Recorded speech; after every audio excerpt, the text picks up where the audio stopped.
Hello, నేను doctor Vaggu Anand Kumar. నేను వచ్చేసి consultant dermatologist and hair transplantation surgeon at KIMS hospital Secunderabad. And also నా యొక్క ఓన్ క్లినిక్ వచ్చేసి బర్కత్పురంలో ఉంది. సో ఇంతకుముందు వీడియో లోపల మనము అలోపేషియా ఏరియేటా గురించి తెలుసుకున్నాం. ఈ యొక్క అలోపేషియా ఏరియేటాకు ట్రీట్మెంట్ ఏమైనా ఉందా?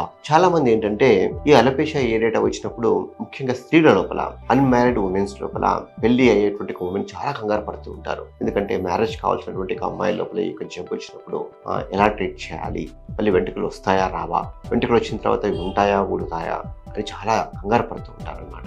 అయితే ఈ యొక్క అలోపేషియా ఏరియేటా అది పేనుకొప్పుడు జబ్బు వచ్చినప్పుడు దీనికి జబ్బు గుర్తించిన ఇమ్మీడియట్గానే ట్రీట్మెంట్ తీసుకుంటే చాలా మంచి ఫలితాలు ఉంటాయి. సో జబ్బు పెరగనివ్వకుండా వాటికి ట్రీట్మెంట్ ఎర్లీగానే స్టార్ట్ చేయాలి.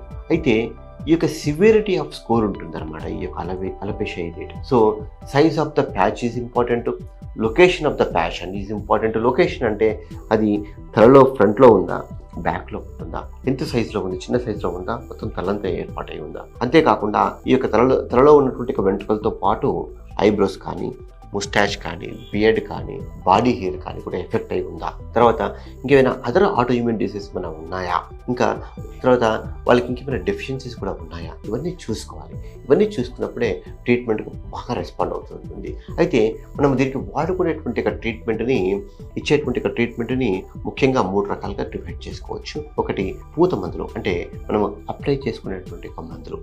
దీనిలో ముఖ్యంగా మేము టాపికల్ స్టెరాయిడ్స్ వాడుతూ ఉంటాము.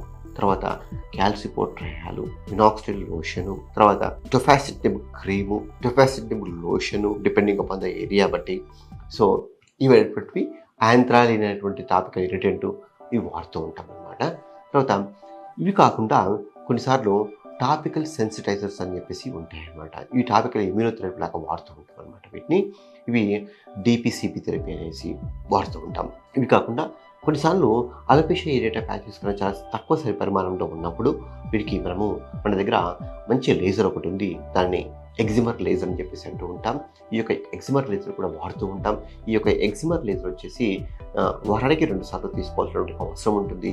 సో ఇది వారానికి 2 సార్లు అట్లా కనీసం ఒక 2 to 3 months తీసుకుంటే ఈ యొక్క స్కాల్ప్ మీద ఉన్నటువంటి అలోపేషియా ఏరియేటా చాలా బాగా రెస్పాండ్ అవుతూ ఉంటుంది. తర్వాత ఈ లేజర్ కాకుండా ఇంకా 3 రకమైనటువంటి ట్రీట్మెంట్ వచ్చేసి ఏంటంటే ఈ యొక్క ఓరల్ మెడికేషన్స్. ఓరల్ మెడిసిన్స్లో వచ్చేసరికి మళ్ళీ మనం ఇచ్చేటువంటి మెడిసిన్ వచ్చేసి ఫస్ట్ మెడిసిన్స్ చాలామంది ఉపయోగించేటువంటి మెడిసిన్స్ స్టెరాయిడ్ మెడిసిన్స్. తర్వాత ఇనిషియల్గా స్టెరాయిడ్కి రెస్పాండ్ అవుతూ ఉంటుంది, బట్ స్లోగా దాని యొక్క డోస్ తగ్గించుకుంటూ పోతూ ఉంటాం. తగినప్పుడు మళ్ళీ కొన్నిసార్లు రికర్ అయ్యేటువంటి అవకాశాలు ఉంటాయి. కనుక ఈ యొక్క స్టెరాయిడ్ యొక్క మెడికేషన్స్తో పాటు లేటెస్ట్గా కొన్ని మెడికేషన్స్ వచ్చాయి. అంటే ఉదాహరణకి సైక్లోస్పోరిన్ అనేటువంటి టాబ్లెట్ కావచ్చు, తర్వాత టొఫాసిటనిబ్ అనేటువంటిది లేటెస్ట్గా వచ్చినటువంటి మెడిసిన్స్ కావచ్చు. ఇది కూడా మన కొన్ని యొక్క రక్త పరీక్షలు చేయించుకున్న తర్వాత, ముఖ్యంగా ట్యూబర్కులోసిస్ ఉందనే ఒక విషయాన్ని రూల్ అవుట్ చేసుకున్న తర్వాత ఈ యొక్క టొఫాసిటనిబ్ మెడిసిన్స్ అనేటువంటివి వాడుతూ ఉంటాం అనమాట.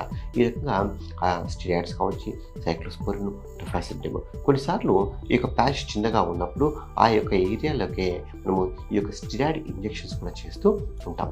సో కొన్నిసార్లు కొన్ని పేషెంట్స్కి లోషన్స్తో పాటు ఓరల్ ట్యాబ్లెట్లు, ఎగ్జిమర్ లేజరు అన్నీ కూడా 3 కూడా ఒకేసారి వాడుతూ ఉంటాం. వాడినప్పుడు కూడా అప్పుడు రెస్పాన్సింగ్గా మనకు చాలా త్వరగా చాలా బాగా వచ్చేటువంటి అవకాశాలు ఉంటాయి.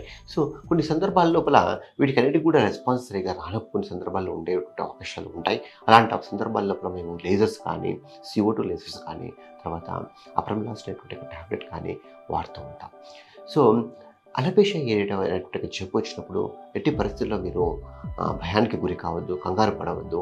సో మీరు ఇనిషియల్గా గుర్తించినప్పుడే దానికి ప్రాపర్ ట్రీట్మెంట్ తీసుకొని ఒక మంచి డెర్మటాలజిస్ట్ యొక్క అనుభవం ఉన్నటువంటి డెర్మటాలజిస్ట్ దగ్గర ప్రాపర్గా ట్రీట్మెంట్ తీసుకున్నప్పుడు వాటికి ఇనిషియల్గానే ట్రీట్మెంట్ తీసుకుంటే మంచి ఫలితాలు వస్తాయి.